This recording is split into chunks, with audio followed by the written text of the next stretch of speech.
Pessoas que tiveram a vida transformada por Deus. Verdadeiras histórias de conversão rumo à vida.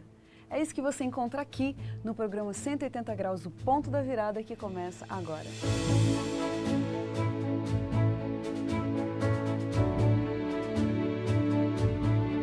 Quando sentimos o toque de Deus na vida, uma mudança acontece.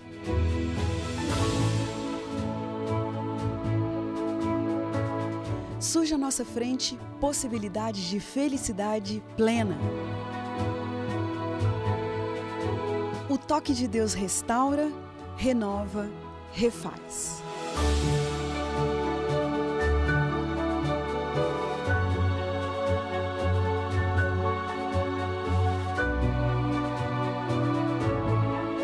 Hoje conheceremos uma pessoa que experimentou essa graça maravilhosa.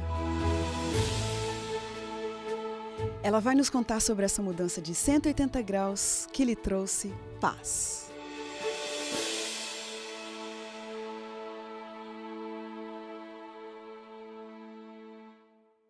Vanadir Simões de Almeida nasceu na pequena cidade de Cosmópolis, interior de São Paulo.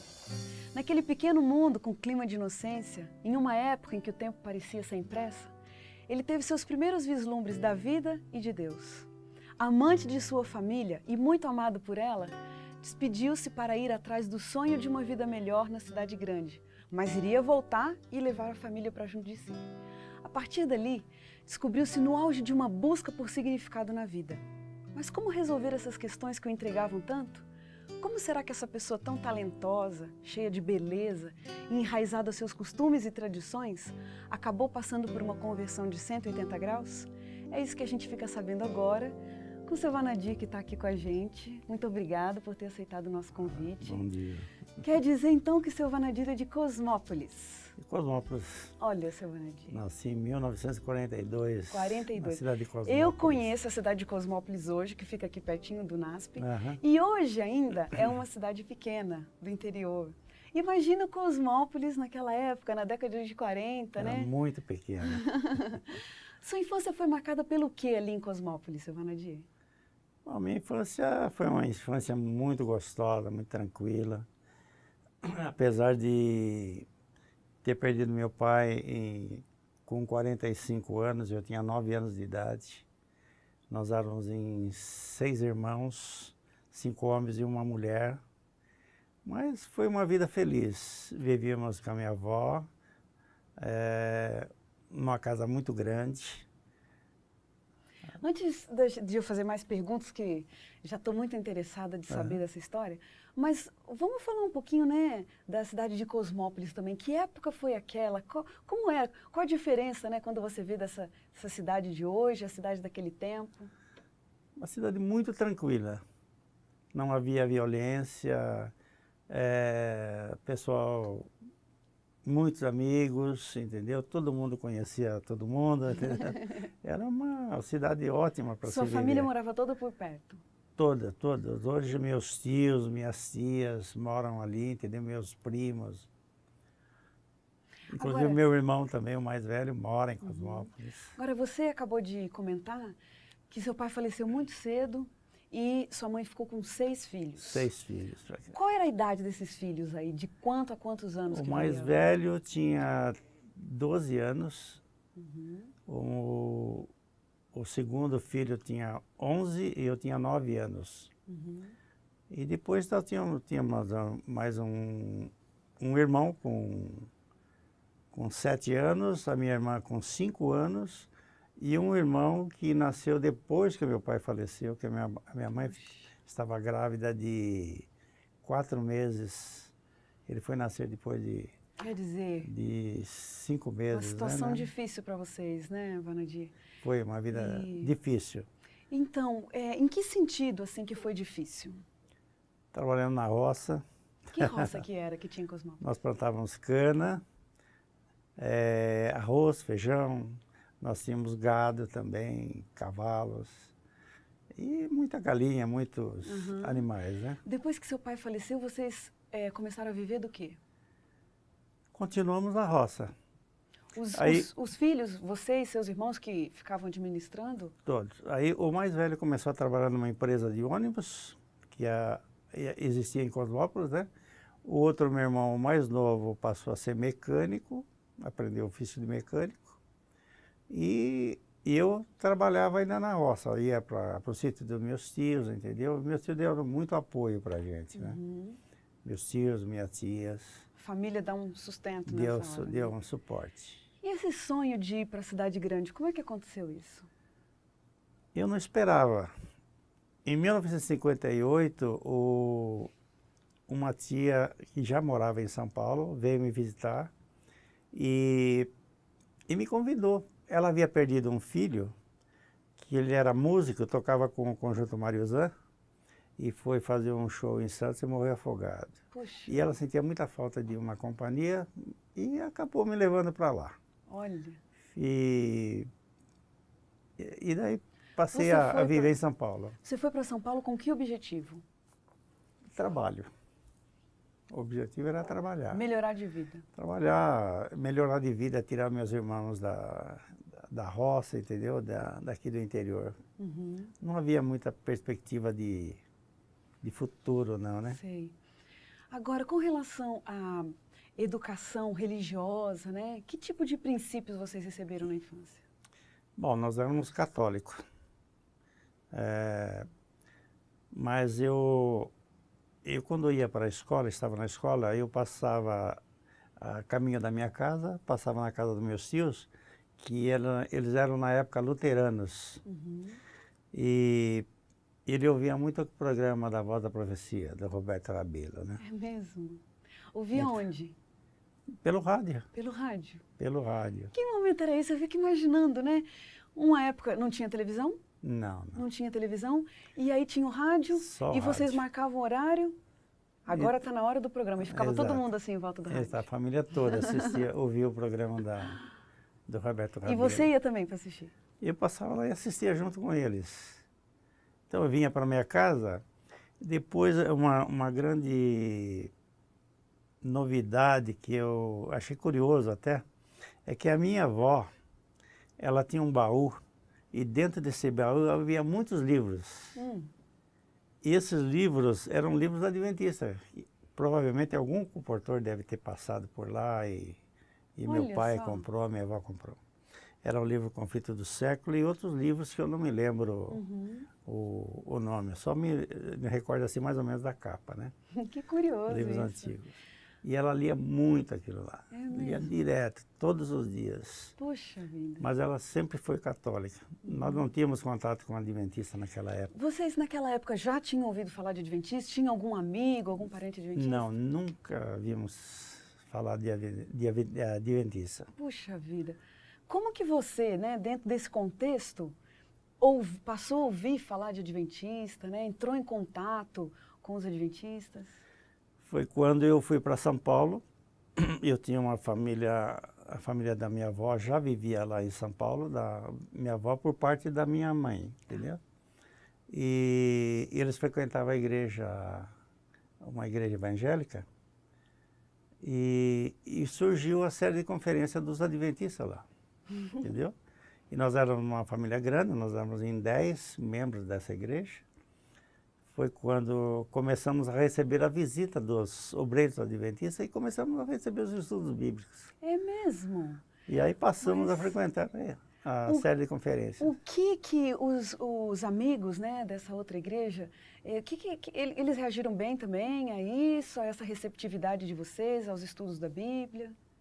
Não, no início foi uma confusão tremenda, né? Porque eles nunca gostaram de adventista, né? É mesmo? Então houve uma revolta. Nessa época, Vanadi, né? Nesse contexto aí de vocês aceitarem estudar a Bíblia com os adventistas, você já tinha seu momento de estudar a Bíblia, particularmente, de orar? Eu frequentava a igreja, eu não era batizado nessa igreja, mas eu era tesoureiro, entendeu? Eu cantava no coral da igreja e tal. Mas não era batizada ainda, era meio desorganizada, sabe? Então não tinha, assim, estudos bíblicos. Eles não davam estudos bíblicos. Então você, só víamos a pregação apenas. Sei. Quer dizer que você, pessoalmente, não tinha seus momentos de leitura da Bíblia, de oração? Tinha. Eu lia a Bíblia em casa, entendeu? Mas assim, de estudar a Bíblia mesmo, um programa de estudo bíblico não havia. Quem é que estava dirigindo essa série de conferências lá do estudo da Bíblia? Pastor Alcides Campo Longo.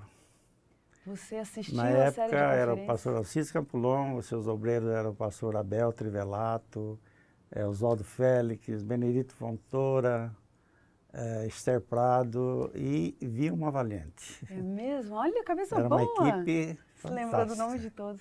E você assistiu essa série de conferências? Todas as séries, todas as Sobre séries. o que eles falavam lá? Você diz lá na Igreja Adventista? Não, nessa série, você se lembra? Na série de conferência, eram palestras sobre saúde, sobre como deixar de fumar em 5 dias, entendeu? Já de cara você se interessou? Você gostou daquele ambiente?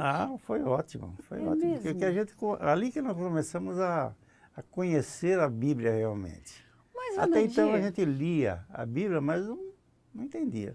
mas pensa bem, olha só o que você está me dizendo da sua vida, que você estava frequentando uma outra igreja, tinha compromissos na outra igreja, né?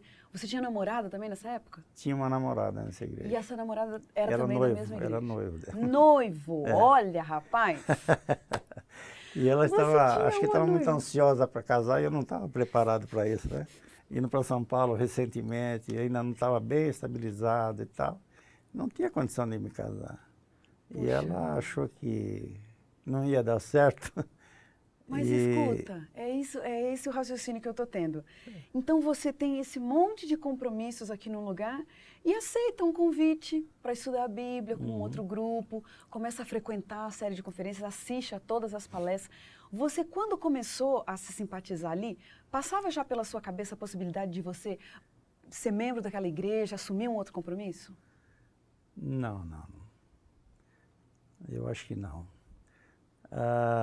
Você foi Quando- por curiosidade só.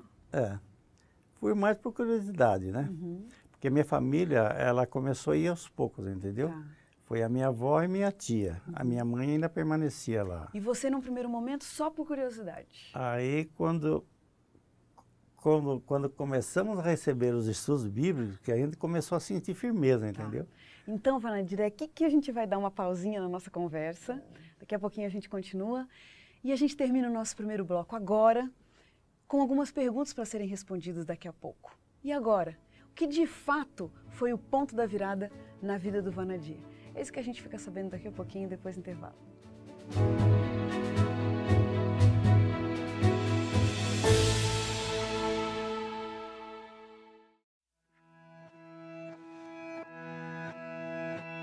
O curso de Geologia foi na Unesp e a pós-graduação, mestrado e doutorado na USP. Nessas duas universidades eu tive a oportunidade também de ser professor. Eu lecionei na Unesp e na USP durante 13 anos. Nunca com a intenção de que fosse uma profissão. Minha concentração de estudos maior foi na área de religião, teologia. Houve uma exceção que foi quando eu fiz a faculdade de filosofia.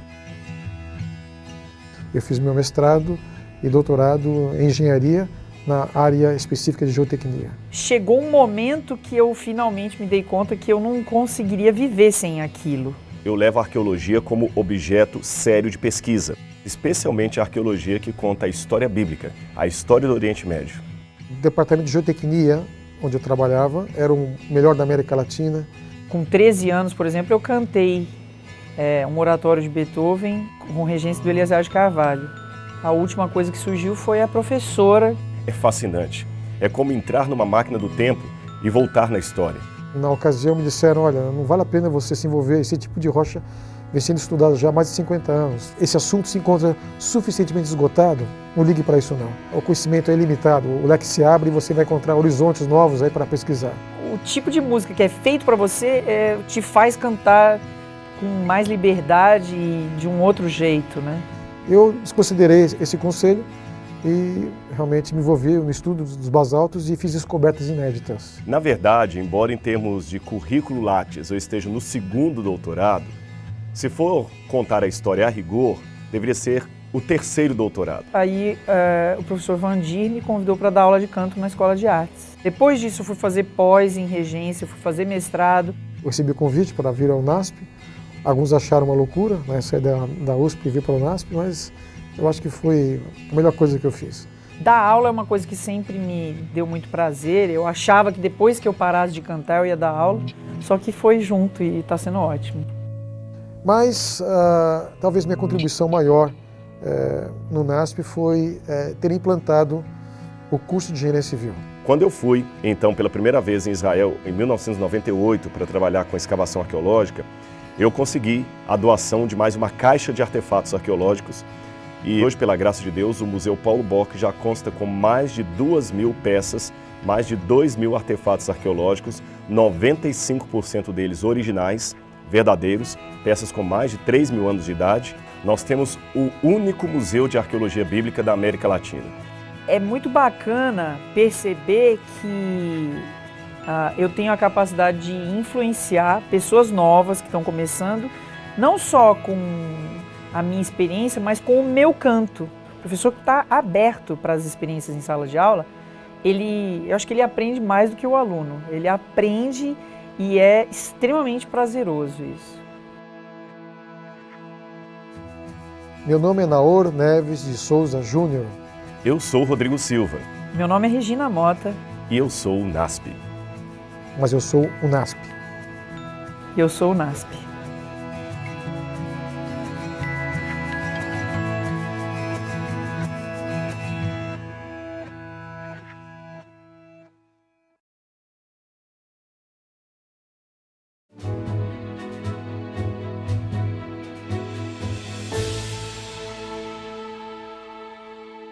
O programa 180 Graus, o Ponto da Virada está de volta.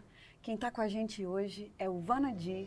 E ele vinha dizendo no bloco anterior de uma realidade de vida onde ele tinha alguns compromissos em uma outra religião, mas de repente passou a frequentar a série de conferências do pastor Alcides Campo Longo e começou a se simpatizar pelo que eu via. Vanadi, você vinha dizendo que a princípio você foi por uma curiosidade, né? Curiosidade. Olhando para trás, né? Quantos anos você tinha nessa época lá? Eu estava com 21 anos. 21 anos, né? Por que você me diria que naquela época era difícil você se converter para a Igreja Adventista? Porque não havia, eu nunca ouvi falar de Adventista. Foi uma surpresa para nós. A Igreja Adventista não era tão conhecida em São Paulo. Haviam poucas igrejas, entendeu? E foi uma surpresa para mim. O que foi acontecendo? O que começou a acontecer ali naquela série de conferências e tal, que foi te cativando? Olha, foi um movimento assim, principalmente nas igrejas evangélicas, foi um movimento assim meio de surpresa, entendeu? Que agitou o pessoal, entendeu? E eles faziam tudo para evitar que os membros se migrassem para a Igreja Adventista, para a sede de conferência. Havia muita crítica, entendeu? Ao pastor Campo Longo e outras coisas mais. Mas o que me levou mais para a Igreja Adventista foi a receptividade, a recepção que nós recebemos lá, entendeu? E outra coisa, a doutrina também.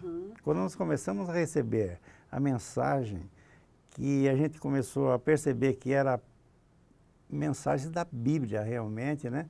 E tinha um conhecimento tremendo, uma profundidade.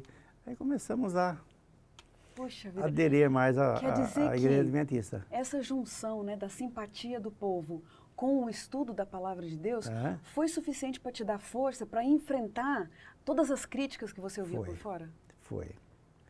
Nós tivemos muita, assim, tipo de perseguição, entendeu?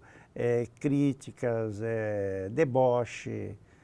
Mas parece que quanto mais crítica havia, mais a gente se firmava na Igreja Adventista. Você se lembra de um ponto, seu Vanadi, onde o senhor estava ali naquele período e aí o senhor falou, quer saber?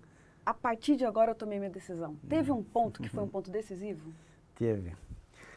Eu me lembro que o pastor dessa igreja, ele convidou a igreja, entendeu, para fazer uma noite de oração, para orar em prol dos membros que estavam evadindo para a Igreja Adventista, para retornarem para a igreja. Então, nessa noite de oração, ele fez uma citação que foi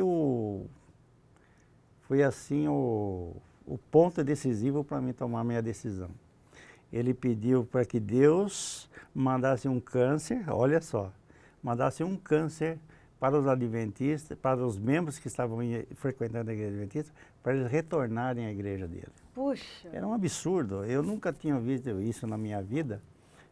Foi a hora Ponto da decisiva virada. para mim tomar a minha decisão. Puxa vida, isso é Aí- realmente forte. Eu falei com a minha noiva, falei, olha, se você quiser ficar nessa igreja, eu estou indo para a igreja adventista. Se você quiser ficar, tudo bem, mas eu tomei minha decisão, vou para lá, entendeu? E ela não quis saber de... Puxa vida. Vanadi, quanto tempo você estudou a Bíblia? Né? Desde esse primeiro contato até de fato você assumir um compromisso público com Jesus Cristo. mais ou menos uns 8 meses foi. Você se lembra de Foram alguma 8 meses. verdade? Teve alguma verdade nesse momento de estudo da Bíblia que era totalmente nova para você, que você nunca tinha ouvido falar? Se lembra? Foram as profecias. É mesmo? As profecias que eu tinha muito...